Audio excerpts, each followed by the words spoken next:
Welcome to Free Thoughts from Libertarianism.org and the Cato Institute. I'm Aaron Powell. And I'm Trevor Burrus. Joining us today is John Popole. He's the director of Freedom on Trial, the new movie from Libertarianism.org. He's the founder, CEO, and executive creative director of Emergent Order, an Austin-based creative agency and film production company. Welcome to Free Thoughts, John. Thanks for having me, guys. It's a real honor. So I want to get into these new movies from Libertarianism.org, Freedom on Trial, but let's start by giving our audience a bit of your background. How'd you get into filmmaking? So if I step back before really getting into being interested in video, I've always had a sort of argumentative bent. So I've been getting into political debates with friends and family for probably longer than I had an interest explicitly in filmmaking and video and editing and the craft of film and video. But when I think about it, some of my earliest video projects had a political bent. My co-founder Josh Myers and I, who's also been my best friend since fifth grade, actually made a political satire in high school that for the little internal, like, closed circuit TV system in our little Catholic high school. So, you could say we sort of got started at this intersection of trying to do, creative video and also have a kind of, political or philosophical bent. I went to film school coming out of high school, and coming out of film school, that interest in philosophy and politics really took a back seat. And I got a job entry level at MTV, actually in the animation department, the folks that did Beavis and Butthead and Daria and Celebrity Deathmatch. And then over the course of 12 years, worked up through the MTV networks, the collection of networks that are owned by Viacom. So I worked at MTV, I worked at Nickelodeon, which is also where I met my wife, Lisa, who's the other co-founder of Emergent Order with me and Josh. And then moved to Spike TV. And at Spike, I ended up for the last, I was there for 7 years, and the last several of them as one of two creative directors. And so as a creative director at Spike, I was responsible. I would direct some spots, some commercial spots, and some longer form sort of marketing interstitials and pieces like that. But then I also oversaw the overall communications and marketing for about half of the network's content, their launches, the show launches. I was responsible for the campaigns for a show called Deadliest Warrior and 1,000 Ways to Die, both, and a lot of other sort of stuff at Spike, as well as like the big award shows. So that was I started off in film school and ended up professionally working at this intersection of, you could say, film and commerce in the form of advertising and marketing. What sort of stuff in those years, MTV and Nickelodeon and Spike, what sort of stuff, the most interesting things that you worked on at that time, for example, at MTV? Did anything that listeners might be familiar with? So I think when I was at MTV, I graduated in 99, started working in MTV, began working in the series development department for animation. And when the dot-com boom hit, that entire department was eliminated in one of the largest layoffs in like MTV Network's past 20 years. And I actually lost my job, and then was, after several months, found a new position at Nickelodeon. So I was a victim of the credit cycle, even though I wasn't yet super engaged in the boom and bust the way I would be later, from a philosophical, causal standpoint. At Nickelodeon, I worked on, in the promos department. So perhaps my most famous project was I was given my first chance to edit a movie trailer. And it was for an animated TV movie special for a show called Rocket Power. And the movie so it's like this. It's the show for, you know, there might be members of your audience who watched it growing up, but especially if they're millennials. But the show was this group of kids who lived in Hawaii and were like sort of skate kids without too much of a hard edge to them, and the movie was essentially terrible because it's. But the approach I decided to take was, if I'm going to cut a movie trailer, I want to do one of those big, awesome movie trailers with the guy that says, "In a world." And so I watched every movie trailer I could find on the Apple Trailer site, which is still a great place to find them. But at the time, it was probably one of the only places to like aggregate movie trailers. And then basically ripped off all of the best tropes I could. And then I wrote this script, tracking against that, treating the movie like the most epic thing you will ever see, and then actually got the famous Don LaFontaine, who is the guy that made famous the "In a world where one man must fight, one team must be put to the challenge." That sounds incredible. That is exactly what I'm going to watch when we're done recording here. And so, you know, in a way, it was like my first professional success in that I had wrote the script and then I edited the piece myself on my laptop, which at the time was right at this transition point as the industry was starting to transition from these big, expensive edit rooms running on the Avid system to off-the-shelf Macs running Final Cut Pro. And so that combination of being a creative but also being a tech geek was something that was a big part of my career progress, like you could say. And to cap the story off, I guess, is that I remember talking to my mother, who was down at the Jersey Shore at the time, and she said, you know, I went over Aunt Rita's house, and there was a sticky note on her television to watch the Rocket Power movie on February 14th.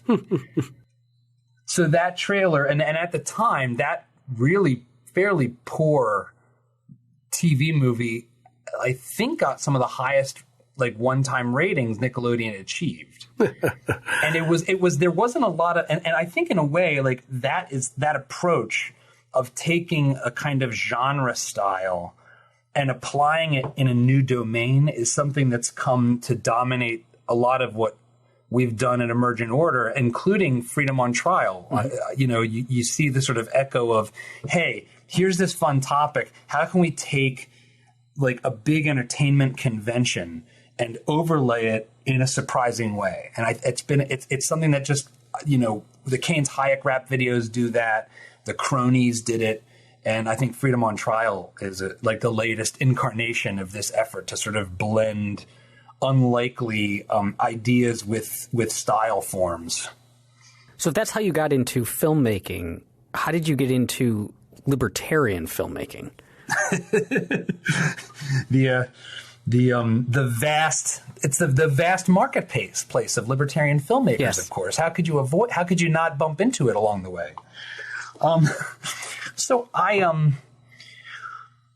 I've told this story a couple times that when the Hayek versus Keynes rap videos that I created with Russ Roberts came out. But the short version is it was this intersection of the rise of social media causing political debates, especially in the run-up to the 2008 election, to become way more heated and way more present, even in a workplace that has nothing to do with politics.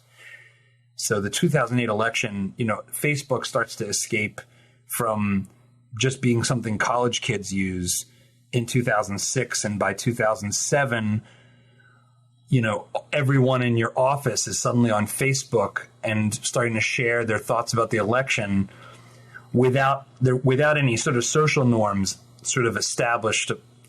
Not that many have been established since, as I think about it, but just sort of unfiltered. And so the political sort of dialogue was accelerating and being very pulled to the foreground at the same time that I was now older, married, had a mortgage, was concerned about interest rates, and the financial crisis and the sort of breakdown of the mortgage market and everything was something that up until that point in my life, I don't think I had the skin in the game to care about.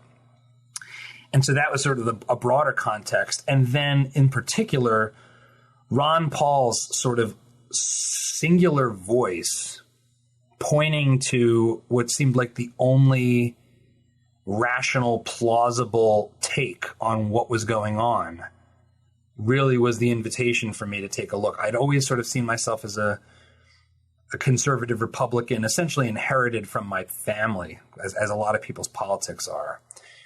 And it was really through Ron Paul, as well as essentially being, spending over a decade working in the diversity of views of New York City that, in a sense, moved me to the left into libertarianism to the point where I very much feel more like a left libertarian in a lot of respects.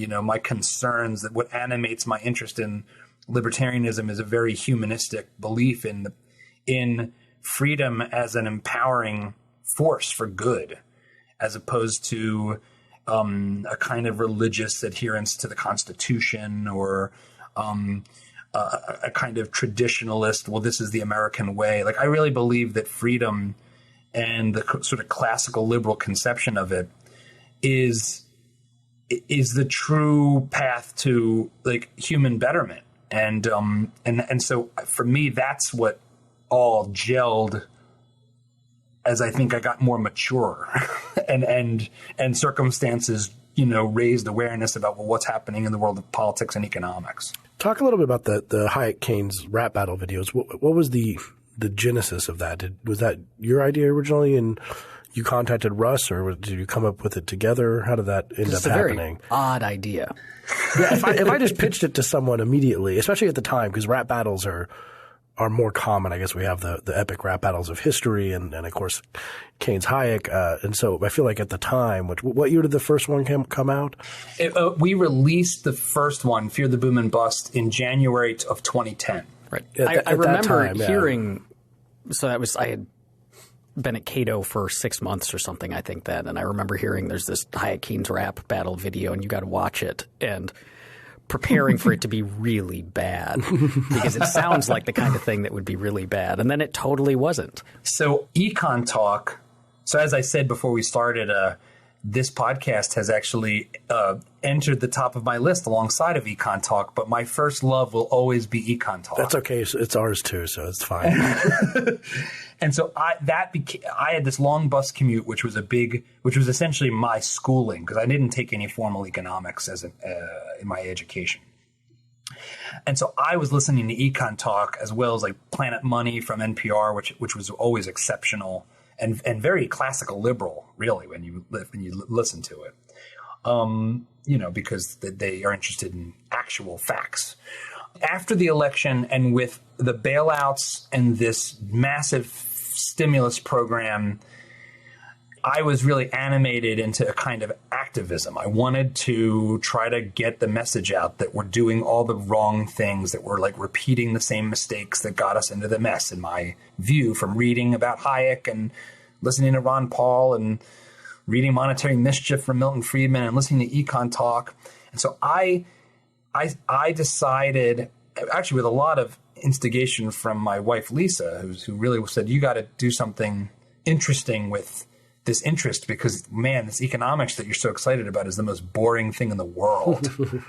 And she's always pushed me to try to think in a mainstream way because I can be about as hardcore a libertarian geek as one can find. And if you don't believe me, pick up the Laissez-Faire Books edition of A Tiger by the Tail, because I wrote a foreword for it, which is like my faux attempt at being an intellectual. But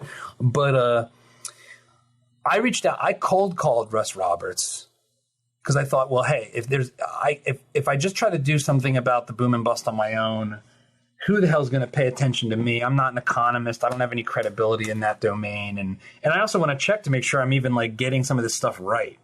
And so I cold called Russ, left this like winding message about how I was a creative director at Spike and got interested in monetary policy and wanted to make a video with him. And I was really excited about Hayek. And when Russ called me back, I swear this was more exciting than any celebrity shoot I'd ever been on or directed. And I even got to shoot a shot-for-shot recreation of the original Back to the Future movie trailer with Michael J. Fox. And yet even including that, I think I was more excited to get a call back from Russ Roberts. We were pretty excited when he came on Free Thoughts too, so we understand. It's weird how hearing the voice come out of someone. I know.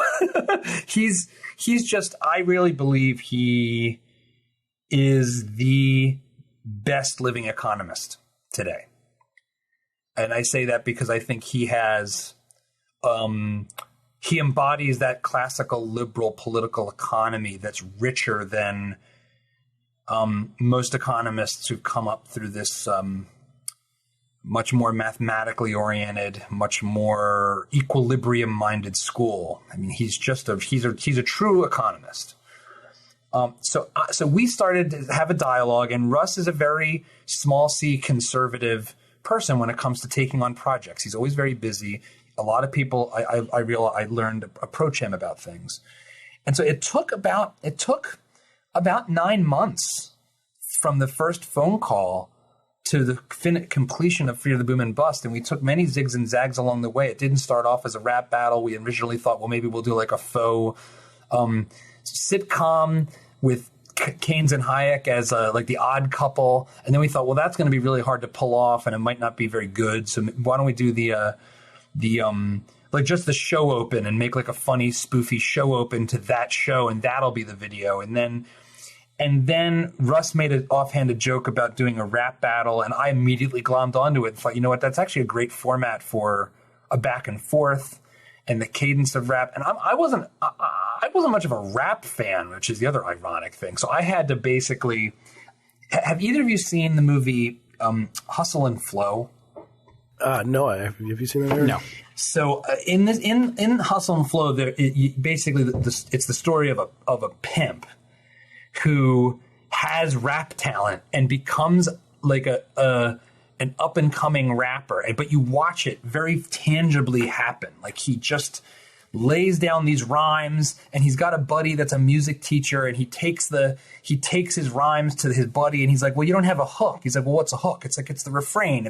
It's what repeats and sort of pulls you in. And I literally had that exact same experience. I did a one crazy overnight pass on the first lyrics of Fear the Boom and Bust that probably got them about 75% to 80% there, and actually did a recording of it. I brought it into to Spike, and I used the instrumental version of this song, Remember the Name, which had this simple strings kind of classical rhythm as a bass, and played it for a buddy of mine that was also a musician. And he listened to it. He's like, that's not bad, but there's no hook. There's no refrain. And I was like, oh, yeah, that's right, the refrain. Well, how many of those do you need? He's like, oh, like about every 12 to 16 bars. I was like, oh, well, what's a bar? It's like, oh, no, each.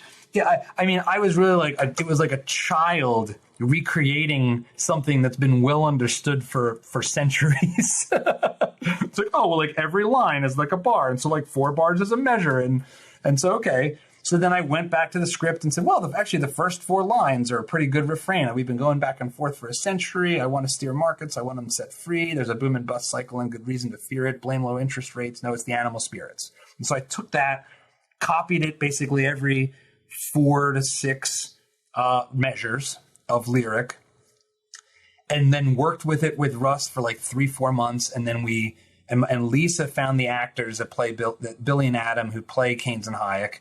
And because Russ is such a great public intellectual and such a welcoming personality, he had great relationships with PBS and NPR. And so that gave us some initial coverage to help us launch the project. So we actually had the folks at PBS NewsHour film at one of our recording sessions, and there was before the release of the video, there was actually a story on NPR about the rise of Keynes. And I have to say, like, it was pretty neat because that story became not just the rise of Keynes, but the debate about Keynes versus Hayek, which it wouldn't have been had they not engaged Russ and I about this project. So like, in a way, we had already started to make an impact on getting Hayek's ideas out to more people even before the video was released. And that taught me a lot about the way you can kind of work with media, friends in the media to kind of help make an impact and balance out the story that's out there. No, and so, it was released on like the end of January in 2010. And it was just so salient because, we were right in the thick of this debate about stimulus and what grows the economy and how do you get out of what caused the Great Recession and, why is the unemployment still, so high and all of that stuff. So really, it was a very fertile time to sort of bring this kind of approach to the table. And it got him, and we didn't have any media dollars behind it. Frankly, I don't think you could reproduce. It'd be very hard to, if we launched the same video today, I don't think it would have gotten the kind of traction without a different amount of like support than what happened back in 2010. And then we did a sequel in 2011, Fight of the Century. So the sequel was just sort of by popular demand, or, I mean, I know there was a lot more attention, of course, paid after the first one, and then people just sort of wanted more, it seemed like. I know I did. So after the first one, it was really when I first started to genuinely become aware of the broader movement outside of, frankly, the Cato Institute and Econ Talk. Because I was listening, Cato has always been a go-to for me as far as finding a great source of ideas and just raw material to try to understand what it means to be a classical liberal and what it means to, have a free market operate and solve problems in a free market society. So I started to get approached by folks in the movement that were interested in trying to do more things like this. And it seemed like people had, like you guys said, like people weren't expecting it. I don't think people thought it was possible to do something like that. So Russ and I were invited by The Economist magazine to their annual Buttonwood gathering, which is this kind of highfalutin conference with like heads of state and central bankers and all kinds of crazy people. And so we wrote, and this was in the fall of 2010. And so at that point, the video had gotten over 1 million views, all like organically, and been covered all over the rest of the media. And we decided, since that was such a big opportunity, we wrote lyrics as a kind of sequel follow-on and had Billy and Adam perform these lyrics, and they were an early version of Fight of the Century. And that video is actually on the Econ Stories YouTube channel, the Buttonwood Gathering event. And so coming out of that, and it was it was like, central bank, the head of the Central Bank of England at the time was there, and all kinds of crazy people. So we then had this raw material, and Brian Hooks and the folks at the Mercatus Center had helped raise money to make another bigger, better version on the basis of that script. And so I wanted to just take everything to the next level. So we brought in this awesome vocalist, Charlie Murphy, who happens to be like Eddie Murphy's brother, but he's got this great voice and presence. And we made the song more of an exchange. So instead of in the first one, it's just Keynes says his thing and then Hayek says his. And the second one, it's much more of a battle where they're like, parrying and sparring back and forth lyrically. And we took the production value way up and had a much bigger crew with tons of extras and this period set and this boxing ring and it was and then it really kind of matched the trajectory as far as the media interest, because tragically 1 year later the debate about the boom and bust was just as present in people's concerns as it was a year prior because of the depth of the Great Recession. And it's just a sort of button on that project, Fight of the Century, was the sort of maiden voyage for me as an entrepreneur. Josh and I left Spike, and the three of us with him and Lisa started Emergent Order, and that was our first production as an independent company. So let's turn to Freedom on Trial, which came out. We were recording this on Wednesday, and it came out on Monday of this week. And so we approached you, we being libertarianism.org, approached you guys to do cool video stuff for us because we were terribly jealous of the other people who got to do cool video stuff with you. Well, first, tell listeners, if they haven't watched it already, which shame on them, but we'll put links in the show notes, what Freedom on Trial is, and then how this idea came about. So when you guys approached us, we were very excited because obviously Cato really is the premier libertarian think tank and sort of institution. And so it was a really exciting opportunity for our team and for me personally. And, and also what was just so great is that libertarianism.org, is very much a safe space to engage ideas without necessarily being tethered directly to the more tangible mechanics of particular public policy. So it's a chance to engage the audience with the fundamental ethical and economic and moral frameworks of classical liberalism and a free society, both historically and today. And so that was we don't always get to be doing projects that are so fundamentally educational and idea driven, but that's what we exist to do. That's why I started this company with my friends and family. And so Freedom on Trial is very much in keeping with that tradition of the Keynes Hayek rap videos and of the Cronies, which was another project that we had done several years back, of taking a popular media form, in this case, a kind of serial courtroom, like a procedural courtroom drama a la, Law and Order, and using that as a device dramatically to engage freedom-related subjects. So in this case, the setup of the story is that we have Lawyers for Liberty, an underdog law partnership of William and Holly, who try to take on underdog cases of people whose rights and freedoms have been, constrained or trampled or under threat, and defend them in the court of law and the court of public opinion. Sounds like the Institute for Justice. Yeah, it's the dramatic telling of the Institute for Justice or the Pacific Legal Foundation, and so in this what we really saw again, like aspirationally as a pilot, was that they would take on this case of Philip Carville, a small hardware store owner who has a young employee that he's paying below the minimum wage and is prosecuted for doing so, and the case takes a dramatic turn when its frame and its scope is broadened by the prosecution to really be a discussion of inequality in the country as a whole. And so obviously that's a very salient topic right now, but it's also very evergreen. And it's always convenient how they never want to index the minimum wage to inflation, because that would prevent politicians from getting to reignite it as a new issue every several years. Mm-hmm. So that's obvious. So that's the basic story. Is that it's a legal drama, with high personal stakes for the characters, and along the way we get to hear the flavor of the arguments that on both sides, and again in keeping with, I think, the ethics of you guys and your organization and of libertarianism.org.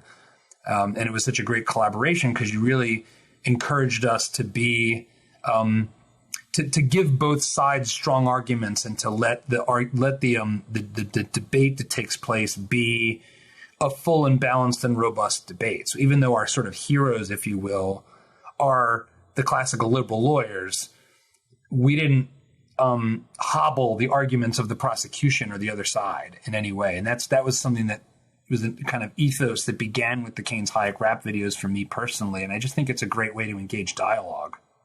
How does that then impact what you're hoping viewers of Freedom on Trial will get out of it? Because if it had been, so the one way to present it, which is how we opted not to, which would be to have the libertarian side win. We say, here's a set of bad arguments, and we're going to knock them down, and therefore liberty. And that would be a clear goal. Our goal would be to show the audience that the arguments in favor of the minimum wage don't work. And while I think we did a bit of that, this, like you said, trying to give every side a chance to express their view as strongly as possible and take them seriously, it ends up leaving things. I mean, we won't give away the ending, but it ends up leaving things a bit more ambiguous. And so, what were you hoping that an audience, someone who watches that, who's not already, say, a committed libertarian, gets out of it if it's not that libertarianism trounces statism? I think that one of the things I learned about politics, broadly defined, political economy, debates over big ideas, from being in Viacom and being someone who was politically not sort of in the mainstay of my peers on a lot of issues, was that you get more bees with honey. And you engage in much more rich dialogue with people when you don't immediately push their buttons and trigger their tribal impulses. Nobody wants to listen to you if they just think you're a jerk, or if you're being too strident in your position and don't seem to even know or care about their concerns. And so, I think with all of our projects, we try to do this. We try to, and it's not just a matter of like sort of strategic positioning, although I think it does that too. But to disarm people of their prejudices in the body of the project, to have I think like, for us, like having it be very highly produced is part of that signaling of making something inviting to watch. But then I think having,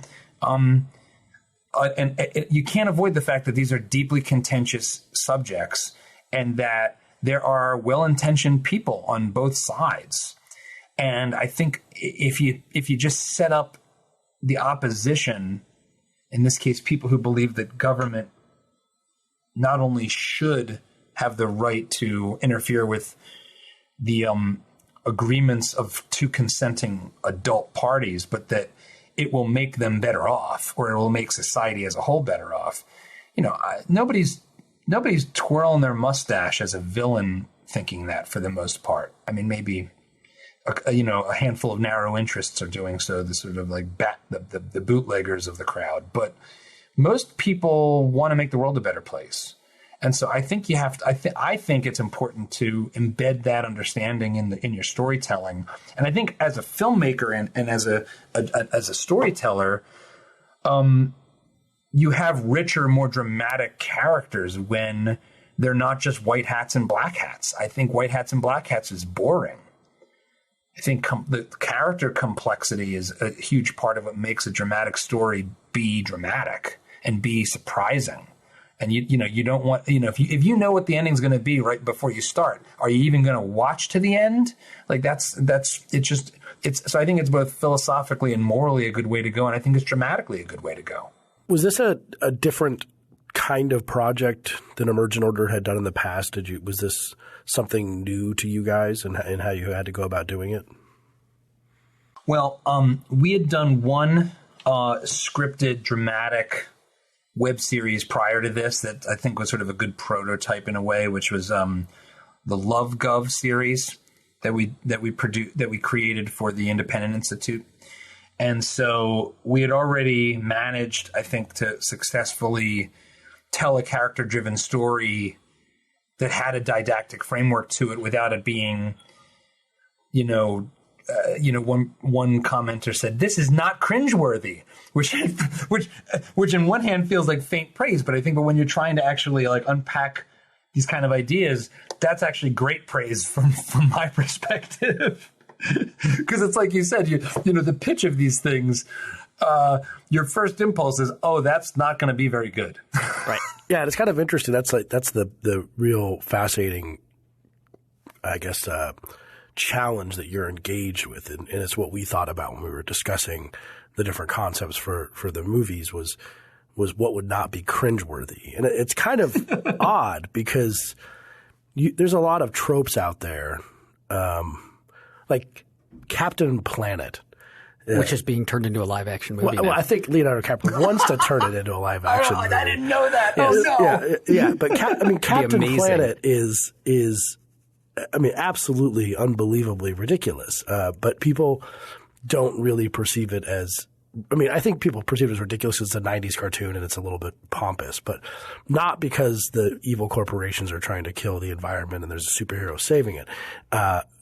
And if we tried to make I don't know, Captain Capitalism or Captain Free Markets or something like that, I mean, I guess we could do it if we parodied Captain Planet. You should put that one in your idea bank of Captain Free Markets that parodies Captain Planet, but it would be very cringeworthy. Or if we tried to make a movie where the government, because businessmen are often the real big snidely whiplashes who are always twirling their mustaches, and it doesn't make people cringe, but it seems that we have a cringe deficit in terms of trying to convey libertarian ideas without sounding too preachy and not having people just cringe at what we're saying. Yeah, and just to piggyback on that, I mean, you notice this not just in the more didactic filmmaking that, we're engaged in as the Cato Institute and Libertarianism.org, who have a message we want to promote, but also in just general, say, Hollywood filmmaking. It seems like the left is able to get away with producing more ideological stuff than libertarians or conservatives are. That when you can watch a Hollywood movie that has an extremely leftist message and simply enjoy it as a movie, but when it's a libertarian or conservative message, that cringeworthiness often comes out and is often, it's a justified response on your part. Like the film simply is more cringeworthy. And so why is that? Why does the left seem better at making non-cringeworthy political stuff than we are? It's a great question. It's something I've thought about a lot. I think that, well, first, and just before things get away, if we don't come back to it, our team had put together, as you know, like 5 or 6 different unique ideas that were all intended to be something that you could repeat to tackle many different subjects from a classical liberal point of view. And it was actually Max Borders, who's one of the members of my team, and really like a great philosopher and thinker in his own right, that came up with the idea for the freedom on trial. And then we discussed, well, should it be freedom on trial or should it be government on trial? So there's a lot of the process of just arriving at the idea, as you got to experience with us, is this big, broad exploration. And then the second half, which is really like the 98% that matters in another sense, is that, well, okay, we've got the 2% inspiration. How does the perspiration, how does the execution play out? Which is, I think, something that we've always tried our best as a company to do. And I think that's the first part, is I think that there's a craftsmanship deficit creatively on the, I hate to say on the right, but I guess I'll just say it, like on the right. I don't know why that is. I don't know if it's like genetic, that there tends to, if you tend to be more creative and aesthetic, that your brain tends to be wired to be a little more collectivist. There's something there. There's a clear ideological delineation between creative fields versus more systematic fields like engineering and construction and other disciplines, as far as the way people's politics break down. But I think one other big picture is, I think people in the political circles, especially that, on the sort of free market or right of center, so to speak, have this notion that Hollywood is sort of driven by ideology. And I actually don't think that's correct. I think there's an ideological bias that's like endogenous, like I was just saying. But Hollywood just wants to make money. Hollywood's like Randian capitalism on steroids. It's very transactional. You don't have to look any further than the post Passion of the Christ bout of Christian TV shows and movies that were suddenly all the rage. It's, if it can find an audience, the business folks in Hollywood are going to make it. And so that leaves us with this question of, if it's not sort of a systematic bias at the business level, it's an aesthetic bias. And I actually think we have a real challenge on our hands, because what is our story? Our story is the invisible hand Our story is trying to show the unseen. These are not easy things to point a camera at. You know, I mean, one of the things about there's a sort of if Mises' Human Action is a canonical tome of classical liberalism, it has a corollary in the storytelling world, which is Robert McKee's Story. And in that book, I mean, it basically is the human action of storytelling. It says people's character is revealed through action. It's revealed through the choices they make, not what they say, it's what they do. And the problem we face is that dramatically, a lot of our stories are often not of the individual motivations and intentions of a person, but the actual like outcomes of systematic incentives that actually, like as Milton Friedman would say, guide even bad people to do good things. Well, when you're trying to tell a character story, people's individual motivations matter. Like you judge the character. The goal is to have their personal character revealed. Like it's like why the word character both means a person, but also their nature, their moral frame, like their moral nature. And I think that's really hard when you're trying to say, look, yes, this statement that we want to help poor people that are working live better. Well, I can do that by passing this law that tells these greedy rich people to pay them more. That the intentions are there. And so you can tell that story, that Mr. Smith Goes to Washington story of the reformer that takes on Capitol Hill to, you know, the classic, like probably the best example would be the movie Dave, where you've got I was this, just like, going to say Dave. Yes, I love that movie, but it is also just absolutely aggravating. But yeah, you wonder how you could tell that if it was a libertarian story. Well, I made the crack, I think, Trevor, a while back, that the reason I adore the West Wing TV show, which is not a popular opinion, I think, among my colleagues. I do too. But I had remarked to Trevor that a libertarian West Wing wouldn't work dramatically. It would be boring as hell because it would just be a president sitting in the Oval Office saying, well, I ain't going to do anything about that. Yeah. There's nothing – that's beyond the scope of what I am capable of doing. I don't have the knowledge or incentives to do it. Yeah. It's like, okay. It would not make for an exciting 45 minutes of television. Yeah. And in Dave, he the big thing is when he proposes having the government give everyone a job, and it's just absolutely infuriating. But then you're like, hey, it's kind of, you know, endearing in its own way. Yeah, and I think it's baked into character-driven storytelling that we care about the character's motivation. We care about a real live person and what they do. And so we have to somehow find a way to tell freedom stories that are about individual people's character. I mean, that was what we tried to accomplish with Freedom on Trial by, you know, presenting the impact of these two people and framing it around that. And it's still it's very, very difficult. I think there are some great movies that point towards ways of doing this. I think one of the best is Dallas Buyers Club. Agreed. That was my next question, actually, which is, what is your favorite libertarian movie? But my favorite libertarian movie is real easy. It's Ghostbusters by a million miles. It is the most libertarian movie ever made. I don't know if it's just that like markets were when the air in the 80s. I mean, I'm actually looking across my office right now at a framed LP of Ghostbusters and the complete like $500 worth of Legos set of the Firehouse and the Ecto-1. Wow, he's really not kidding. I'm impressed you're willing to admit that on the air. That is interesting. I've heard the Ghostbusters thing a lot, and I agree with you.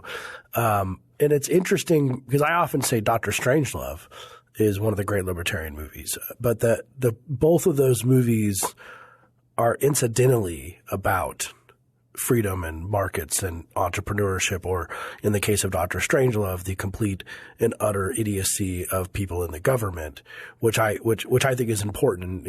It can be difficult to go out and intentionally try to make an ideologically charged movie, but if you incidentally tell a story of freedom, then it might be a little bit more resonant. And that's also true of Dallas Buyers Club. I think it's this, there's these sort of dramatic structures of man versus man versus the nature, man versus the system. And I think that there's a lot of great freedom storytelling to be told in the framework of man versus the system, which is what Dallas Buyers Club is. And to some extent, it's what Ghostbusters is. The bad guys are it's like it's hard to tell who's the bigger bad guy, the EPA regulator or the actual ghosts trying to destroy New York City. And he's like the classic Adam Smith man of system, Walter Peck. Yes, yeah, it is true. That man has no dick. Isn't that the question? the famous line in the movie. It is a great libertarian classic. But again, that's the interesting thing about the challenge of Freedom on Trial is it's obviously explicitly ideological to some degree, but you also have to tell a story that's worth watching. With compelling characters. Yeah, and I think it's like you have to find ways of grounding. Of staying at the ground level, at the level of human action, of people doing things. And you have to let, I think, good storytelling and look, as a firm and as a storyteller, we don't always get this right. I mean, but we try to actually put story first on the basis that if you don't have a good story, nobody's going to walk through the door. So no matter how nicely you've set up the room, if they don't walk through the door, it doesn't matter. So the story has – and I think that's – so I think there's this class of didactic movies that are garbage, and they do span the spectrum. There's probably – because of the sheer volume differences, there's probably as many horrible left-wing ideological screed movies as there are free market or right-wing ones. The free market ones stand out to the extent they're free market, in fact, at all, because of the success to failure ratio on the right is way different. but I mean, you take a movie like Elysium, and you could argue about whether it's really an analogy about immigration versus an analogy about economics and capitalism. But I mean, that movie is horrible. And it wears its ideology on its sleeve in a way that the prior film by that director, District 9, didn't do. So where do we take Freedom on Trial from here? Do you have ideas for things you'd like to explore in future episodes? Well, I think if the world of support for the project, comes to the table and is interested in there being more stories like this, I think what we tried to do with the series and in thinking of it as a pilot is set up a structure that's repeatable in that they can take on so many different kinds of stories. I mean, like you guys mentioned, the legal advocacy groups like IJ or PLF and almost any story out of their docket is something that I think could make for a compelling case. I think it'd be interesting to take on the victims of the drug war and to really take on things that are less obviously on the political right, like things that surround criminal justice or immigration, for that matter. I mean, to take on this some of the more populist issues that are soul crushing as a libertarian in 2016. But I think there's a kind of endless supply of human stories where the lawyers for liberty could make the case for more individual freedom and autonomy. Thank you for listening. If you enjoyed today's show, please take a moment to rate us on iTunes. Free Thoughts is produced by Evan Banks and Mark McDaniel. To learn more, find us on the web at www.libertarianism.org.